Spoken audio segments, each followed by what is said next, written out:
दोस्तों, दिनाक्षी शॉर्टहैंड में आपका स्वागत है। अगर आप चैनल पे नए हैं तो चैनल को सब्सक्राइब करें और बेल आइकन ज़रूर दबाएं। डिक्टेशन 5 सेकंड बाद स्टार्ट होगी। Ready, start. उपाध्यक्ष महोदय, मुझे बहुत प्रसन्नता है कि गंगा नहर शताब्दी महोत्सव के उद्घाटन के लिए मैं यहाँ आ सका। यह नहर भारत की वर्तमान नहरों में शायद सबसे पुरानी है। इस नहर से इस क्षेत्र के लोगों को जो अनेक लाभ पहुँचे हैं और अनाज तथा बिजली के उत्पादन से यहाँ जिस संपन्नता के युग का आरंभ हुआ है, उसके कारण नदियों की उपयोगिता में जनसाधारण का परंपरागत विश्वास और भी दृढ़ हुआ है। इस देश में नदियों को सदा ही महत्वपूर्ण स्थान दिया जाता है। आज भी हम नदियों को सिंचाई का और इसके द्वारा धन धान्य की उत्पत्ति का सर्वोत्तम साधन मानते हैं और उन्हें यातायात का साधन भी समझते हैं। आधुनिक विज्ञान ने नदियों की उपयोगिता में कुछ और वृद्धि कर दी है, जिसमें सबसे प्रमुख जलप्रपात द्वारा विद्युत शक्ति का उत्पादन है। हमारे देश में नदियों का जाल बिछा हुआ है। मैं समझता हूँ कि सिंचाई की दृष्टि से संसार में भारत का स्थान दूसरा है। केवल एक देश ही हमसे आगे बढ़ा है। भारत की जनता के लिए यह बात महत्वपूर्ण है कि नहरों की इस श्रृंखला का श्री गणेश इस देश में गंगा की नहर से हुआ। पुनीत पावन गंगा, जो एक प्रकार से हमारे प्राचीन साहित्य और पौराणिक विचारधारा का आधार रही है और जो आज भी भारतीय साहित्य तथा भारतीयों के सामाजिक और धार्मिक रीति रिवाजों पर छाई हुई है, हमारे इतिहास में एक विशेष स्थान रखती है। अब से हजारों वर्ष पूर्व भी यहाँ के लोग गंगा को पावनता का स्रोत और वरदान दात्री मानते थे।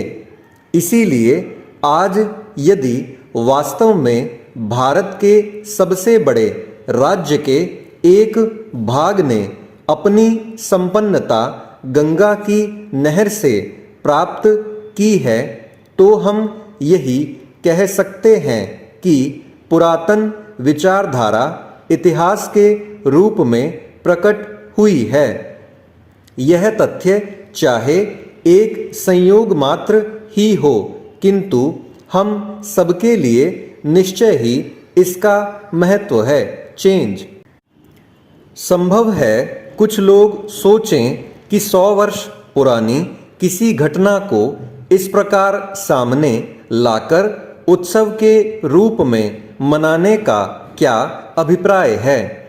ऐसी शंका का आधार मानव स्वभाव से अनभिज्ञ और प्रेरणा के एक महत्वपूर्ण स्रोत को ग्रहण न करने की इच्छा ही हो सकता है। बीती बातों पर विवेकपूर्ण विचार का अपना ही महत्व है। इसके द्वारा ही क्रमागत उन्नति संभव है। इसीलिए अतीत की सफलताओं को भावी प्रगति की नींव माना जाता है। आप मुझसे सहमत होंगे कि गंगा नहर मानव कल्याण और वैज्ञानिक विकास दोनों की दृष्टियों से एक महान सफलता है।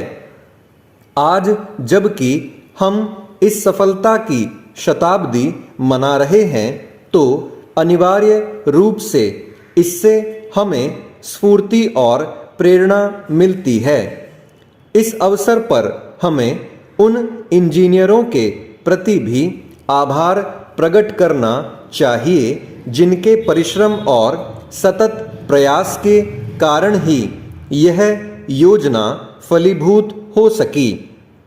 आज हमें कर्नल कोटले और उनके साथी विदेशी महानुभावों का स्मरण होता है, जिन्होंने निजी प्रयत्नों से इस कठिन कार्य को संपन्न किया। चेंज। उपाध्यक्ष महोदय, आज यहाँ गंगा के पुल का शिलान्यास करते हुए मुझे बड़ी प्रसन्नता हो रही है। बिहार में गंगा पर यह पहला पुल होगा और मैं भली प्रकार जानता हूँ कि इस राज्य के लोगों के लिए यह कितना बड़ा वरदान है और इसके द्वारा कितनी बड़ी आवश्यकता की पूर्ति होगी। मैं इसी राज्य का रहने वाला हूँ और अपने सार्वजनिक जीवन में मुझे बराबर इस राज्य के सभी भागों का दौरा करने का अवसर मिला है।